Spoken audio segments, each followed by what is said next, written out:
This is the Overwatch League Playoff Predictions Power Rankings. In this video, I will give you information on each of the teams that have made it to the playoffs, and I will tell you which team is most likely to take home the Overwatch League Season 2 title. Now, you guys will be able to form your own decisions after watching this video. If you have been out of the loop with Overwatch League for this season, or maybe just the last couple of stages, this video will prime you for the finals. Let's do this. Let's get stuck into it. The New York Excelsior, the kings of Overwatch League Season 1, although they didn't win the league because they choke when it comes to playoff games. Not a very good habit to have. However, this team has some of the best players across all of the roles in the league, but they have one major problem. They are not able to close high-stakes playoff matches. Now, Season 2 gave them a shot for greatness with the Atlantic-Pacific split. With the Atlantic Division generally considered having fewer strong teams, this put the NYXL in a very strong position. The NYXL capitalised on this with fantastic showings in almost every stage, but again, the spectre of choking during playoffs causes them issues. With no Stage 4 playoffs and a rough Stage 4 where they seem to be really struggling with a sudden change in meta to 2-2-2, the NYXL might be staring at a repeat of last year. This team absolutely has the talent, the staff, the brains, and what they need to do is lift the trophy, but can they do it? The question is, do they have the mettle? Last year they lost out on the final sprint. This year, doing the same would make them feel very diminished in the face of stronger teams with better records, such as the Shock and the Titans. The Vancouver Titans, formerly known as Runaway. The Vancouver Titans were the most hotly awaited addition to Season 2 in terms of raw talent, and they didn't disappoint. It took until the Stage 2 finals for them to suffer their first regular season loss. A win streak that lasted 19 matches. How insane is that? All in a row, of course, madness.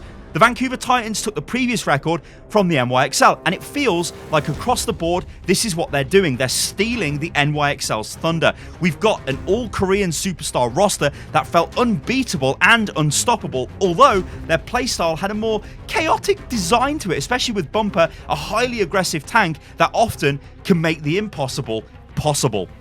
The danger is the Titans might be following the NYXL's narrative a little bit too closely. In the face of the new 2-2-2 meta, they haven't really looked as untouchable as they did during the GOATS days, and Stage 4 didn't give them the same level of challenge needed to get a good feel for how strong they'll be.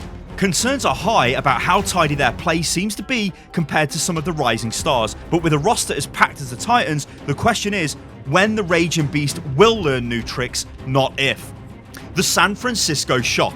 Last year, when we spoke about the San Fran Shock, me and Josh, we sat down and we're like, well, this team's pretty boring. Yeah, they're kind of bland. They need a roster overhaul. They need new players. They need new life. And oh my days, have they done it. This team is the best team in the league right now. So, the San Francisco Shock have been the most consistent team in the league the whole season. They make the stage playoffs every single time, and if not outright winning, they push the series close and take it the distance to a 4-3 thriller. Their rivalry with the fellow giant Vancouver Titans is purely organic, and that makes it wonderful. Every series they play is super close, and most of them are playoff defining games, and a lot of people have these two picked as the most likely finals.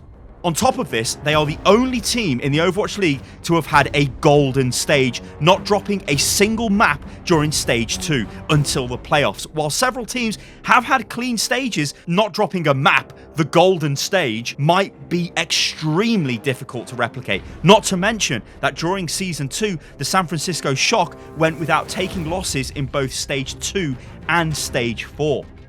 Not only this, but the Shock feel like one of the few top-tier teams to come out of the 2-2-2 change unruffled, putting in constant top performances and adapting rapidly to the fast-changing meta.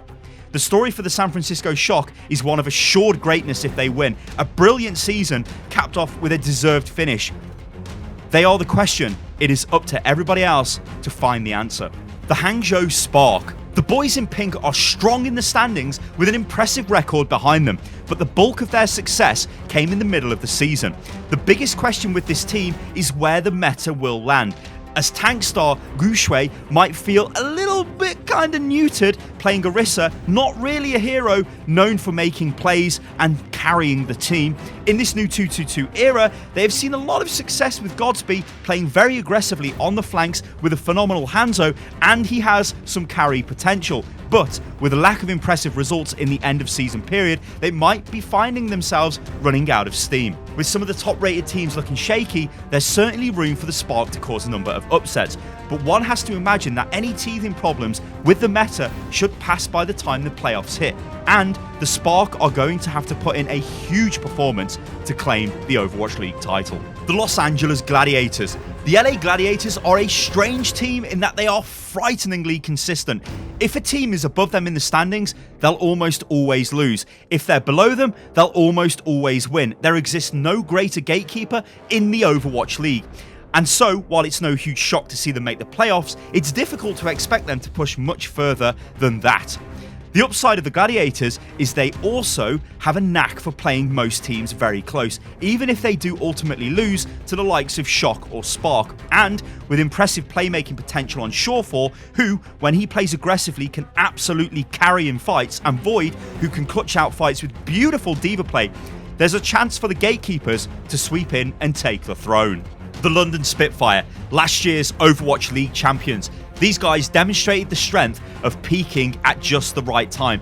Unfortunately, their Season 2 has felt inconsistent to say the least, and they peaked in a Stage 2 against largely weaker teams. The team technically has no excuses. They boast some of the strongest players across all roles, with Birdring and Prophet being one of the most terrifying DPS lineups in the Overwatch League, and Gesture and Fury one of the most resolute tank lineups around.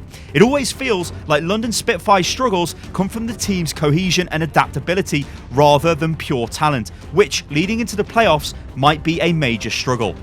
With the 2-2-2 meta coming in, London feel ever so slightly exposed, especially as things seem to be sliding towards heroes like Reaper and Mei, and maybe even Symmetra. These aren't necessarily heroes where players like Birdring and Prophet can thrive, and there exists a good chance we won't see a repeat of last year where the London Spitfire DPS live up to their hype. Last year, everyone was suspect of London's performances, but when the pressure was applied, they showed up and absolutely destroyed the competition. This year, they'll need a repeat and then some, and unfortunately, team cohesion metas haven't felt the Spitfire's strong point, but they're impossible to count out entirely.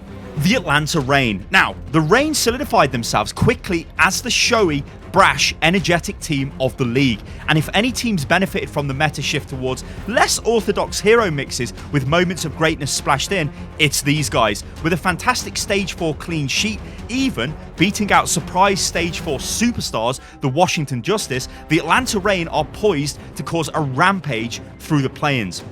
Not only do they have solid team play and some great mental fortitude, but they have a deep roster that can flex necessarily to suit anything that comes out of the new meta. The Reign story has been a rough one. Goats clearly did not work for them, but this might be the team to pull the London Spitfire trick, hitting their peak just at the right moment and have the meta swing their way. If any team is likely to suddenly pop off, hit an insane energy and push all the way to victory, it's these guys. The Seoul Dynasty. Now, the Seoul Dynasty's move into the play-ins in a very shaky position. Their results, to say the least, are inconsistent. Occasional flashes of greatness mired in a lot of poor results against the top teams. Korea's own team had their pick of players and can field a star-studded roster, but it never quite feels like it's come together properly for them. While their transition to 2-2-2 hasn't been as dramatically shaky as some of the other teams, there's a single notable historical precedent. They have never beaten the San Francisco Shock or the Vancouver Titans once in Season 2. While the Titans might be having a rough Stage 4, the Shock are only looking stronger by the day, and as far as gatekeepers go, those are the two that Seoul need to surpass. It's a big ask, but they have the players, they have the staff, but it is one hell of a mountain for them to climb. The big question is, can they turn up against the top teams instead of getting destroyed? The Guangzhou Charge. Now, the Charge are a bit of a dark horse team coming through the play-ins, as another team hitting that sort of Spitfire rise towards the end of the season. The Charge are a team that struggled to find their footing early, taking a large number of losses in the early to mid-season, but have steadily been on the rise, finishing on a 6-1 Stage 4 with a lot of 4-0 results under their belt. Unfortunately, popular fan pickup Fraggy might not get his moment to shine. The aggressive tank player might be a bit wasted on Orisa, but the Charge bring with them a solid roster. Hotba, able to make big plays from the off-tank role. Happy and Nero both looking comfortable on new meta darlings Reaper, Hanzo and Mei, and Eileen a threat waiting in the wings if they feel like flexing something a little different.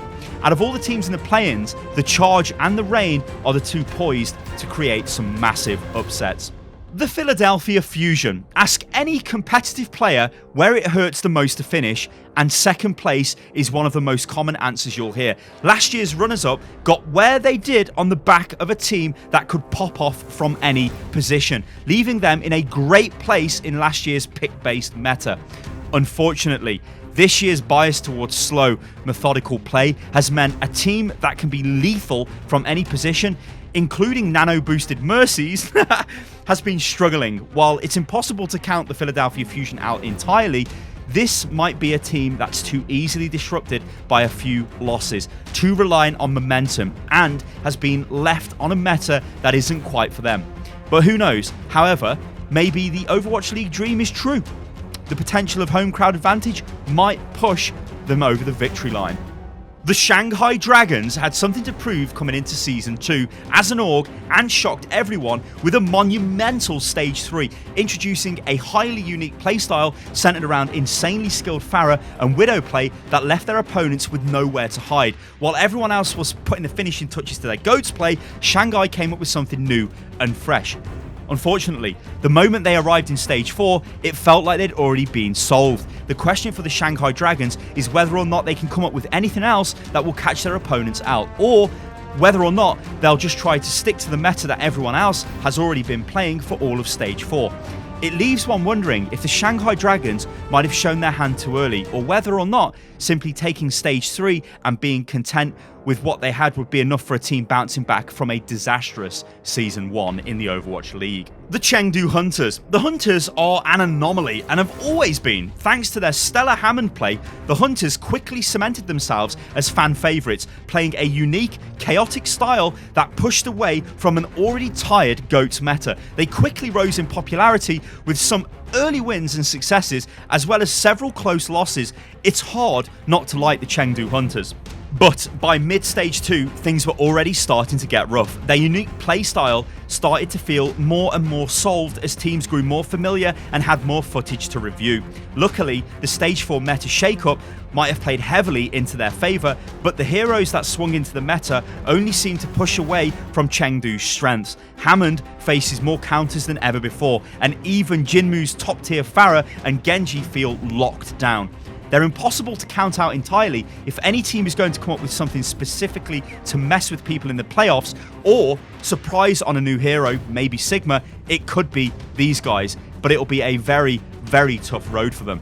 This is how the Overwatch League playoff system works. 12 teams go forward to the playoffs. However, the lower 6 teams must first play in the play-in bracket, of which only 2 teams can advance to the final playoff brackets, with the top 6 teams making a total of 8. So, this is the play-in bracket. We've got Charge versus Hunters, we've got Fusion versus Dragons, and then the Spitfire will take on the lowest remaining seed because they were the highest seed out of all of the lower 6 teams, and the Seoul Dynasty will take on the highest seed because they were the 8th place seed in the play-in bracket. So I think the Charge will beat the Hunters, which means the Charge will play against the Seoul Dynasty, and I think the Fusion will beat the Dragons, putting the Fusion up against the Spitfire.